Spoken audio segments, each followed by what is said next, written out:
పిఠాపురంలో పర్యటించారు. ఉప్పాడ కొత్తపల్లిలో తీరం వద్ద కోతకు గురవుతున్న ప్రాంతాలను పరిశీలించారు.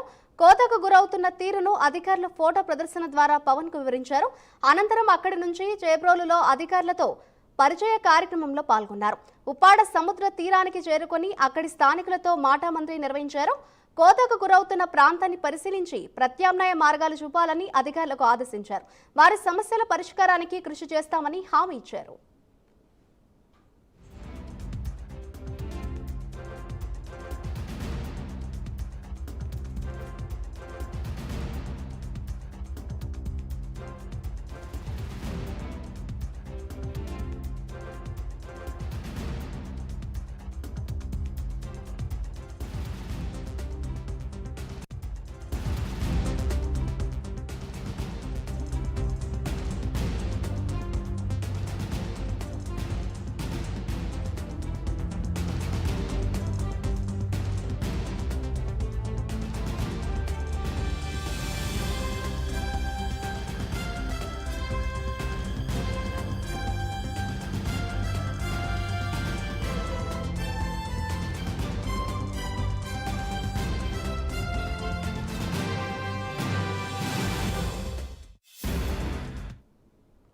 డిప్యూటీ సీఎం పవన్ కళ్యాణ్ నేడు 3వ రోజు పిఠాపురంలో పర్యటించారు. దానికి సంబంధించిన బ్రేకింగ్ న్యూస్ చూస్తున్నాం.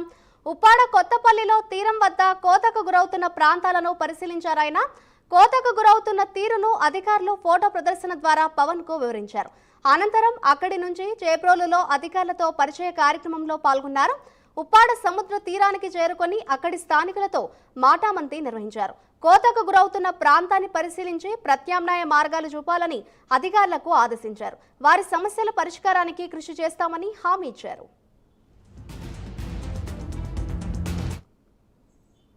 ఇక 3వ రోజు పిఠాపురం నియోజకవర్గంలో డిప్యూటీ సీఎం పవన్ కళ్యాణ్ పర్యటిస్తున్నారు. ఇదే అంశంపై మరింత సమాచారాన్ని మా ప్రతినిధి వర్మ అందిస్తారు. వర్మ, మాదిరి కొద్దిసేపటి క్రితమే పిఠాపురం అసెంబ్లీ నియోజకవర్గంలోని ఉప్పాడ కొత్తపల్లి మండలంలో వాకతిప్ప, ఉప్పాడ అలాగే కొత్తపల్లి గ్రామాల్లో ఉప ముఖ్యమంత్రి పవన్ కళ్యాణ్ అయితే పర్యటించారు. ముఖ్యంగా వాకతిప్పలో సూరప్ప మంచినీటి చెరువుని పరిశీలించారు. తర్వాత సూరప్ప చెరువు నుంచి ఏ గ్రామాలకి మంచినీరు సరఫరా అవుతుంది, అక్కడ నాణ్యత ప్రమాణాలు ఏ విధంగా పాటిస్తున్నారు అని అధికారులు అయితే ఉప ముఖ్యమంత్రి పవన్ కళ్యాణ్ కూడా ఆరా తీశారు.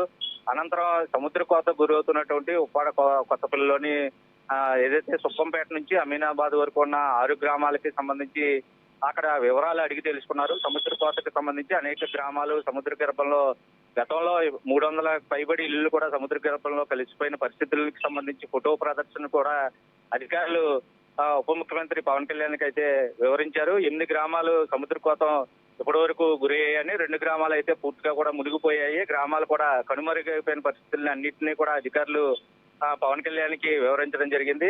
అయితే ఉప్పాడ కొత్తపల్లిలో సముద్ర కెరటాలు ఉధృతికి కోతకి గురవుతున్నటువంటి ప్రాంతాన్ని అంతటినీ కూడా డిప్యూటీ సీఎం పవన్ కళ్యాణ్ అయితే పరిశీలించారు.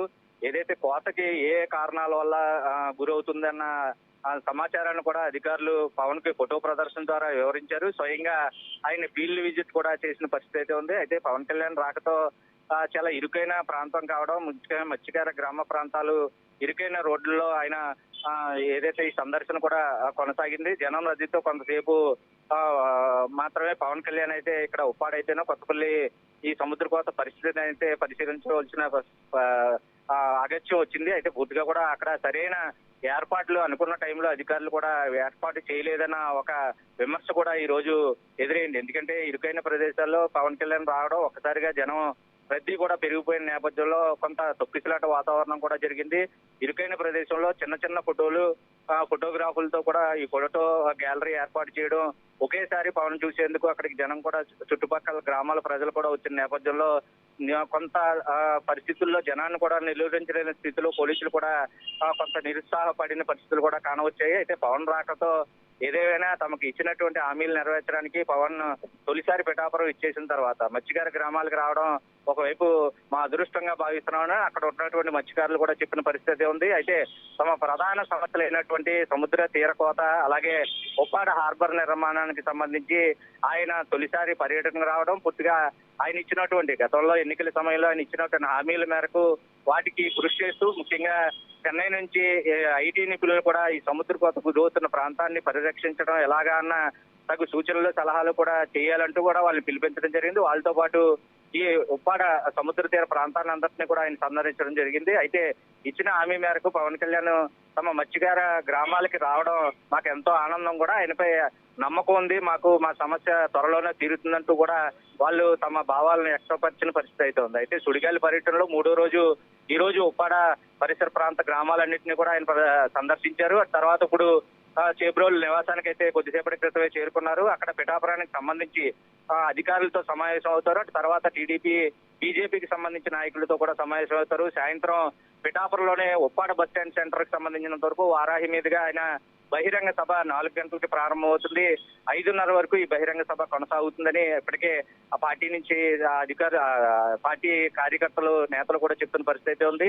ప్రస్తుతం ఏదైతే పిఠాపురానికి సంబంధించి నియోజకవర్గంలో ఎవరైతే అధికారులు ఉన్నారో అన్ని శాఖల అధికారులతో ప్రస్తుతం పవన్ కళ్యాణ్ మరి కొద్దిసేపట్లో సమీక్ష నిర్వహిస్తారు. చేబ్రోలు తన నివాసంలో కొనసాగుతుంది. అటు తర్వాత భోజన విరామం తర్వాత 3 గంటలకి టీడీపీ బీజేపీ నాయకులతో సమావేశం అయ్యి పూర్తిగా కూడా ఇక్కడ ఉన్నటువంటి సమస్యలు తక్షణం అవలంబించవలసిన ఏదైతే చర్యలు ఉన్నాయో వాటికి సంబంధించి పూర్తిగా వాళ్ళతో సమీక్ష చేస్తారు. దీంట్లో మాజీ టీడీపీ ఎమ్మెల్యే వర్మ కూడా పాల్గొంటారు అని సమాచారం అందుతోంది. ఏదేమైనా 3 రోజుల పాటు కాకినాడ జిల్లాలో పెంచినటువంటి పింఛన్ల పంపిణీ కార్యక్రమం మొదలు ఇప్పుడు ఉప్పాడ తీర ప్రాంత కోతకు గురవుతున్న గ్రామాల సందర్శన, ఫిషింగ్ హార్బర్ త్వరితగతిన ఏర్పాటు చేస్తామని హామీలు అయితేనో, అలాగే నిన్నటి రోజు కాకినాడ కలెక్టరేట్ లో అన్ని శాఖల సమీక్షా సమావేశం నిర్వహించిన తర్వాత ఆయన వెల్లడి చేసినటువంటి వివరాలు ఏదైతే సమస్యలు అయితే ఉన్నాయో ఆ సమస్యలన్నిటికీ పరిష్కార మార్గాలని అన్వేషిస్తున్నట్టు, త్వరలోనే సమస్యల పరిష్కారానికి తాను స్వయంగా వాటిని నెరవేర్చే పనిలో పూనుకుంటానని కూడా ఆయన వెల్లడించిన నేపథ్యంలో కాకినాడ జిల్లా పర్యటన ఆశాంతం 3 రోజులు కూడా ఎంతో సంతృప్తికరంగా ఉందని పవన్ కళ్యాణ్ కూడా వెల్లడి చేసిన నేపథ్యంలో జిల్లా వాసులు మాత్రం ఆనందం వ్యక్తం చేస్తున్నారు. ఇదే పద్ధతిని రాష్ట్ర వ్యాప్తంగా అమలు చేస్తే రాబోయే 5 సంవత్సరాల్లో ఆ ఏపీ రాష్ట్రం పూర్తి స్థాయిలో అభివృద్ధి చెందుతుందని ఒక భరోసాను కూడా వెల్లడి చేస్తున్న పరిస్థితులు అయితే కనపడుతున్నాయి. Madhuri. Right, thank you Varma.